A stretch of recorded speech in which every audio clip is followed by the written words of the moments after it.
Hi, boys and girls. We're going to review alliteration. This is something that was talked about in Unit 7, and some of these questions are going to be on your Unit 7 test. So make sure you watch this video all the way through.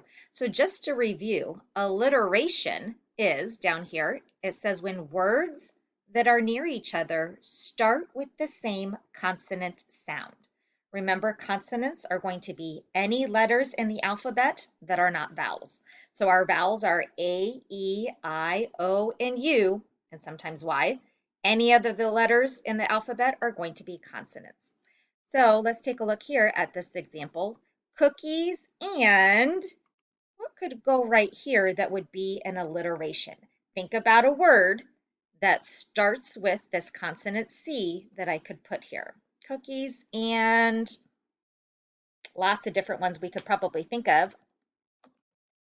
I'm going to choose cream. Cookies and cream is an example of alliteration. They both have the letter C, the consonant C at the beginning. Let's take a look here. This next one says we're going to read this poem and then we're going to look at which one shows alliteration. So this poem is called Boat Sail on the Rivers by Christina G. Rossetti. Boats sail on the rivers and ships sail on the seas. But clouds that sail across the sky are prettier than these. Which pair of words shows alliteration?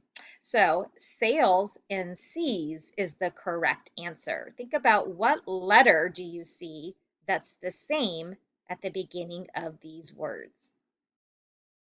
S, right? We see that consonant letter S, and that shows us that it is alliteration. I hope that helps with your Unit 7 test.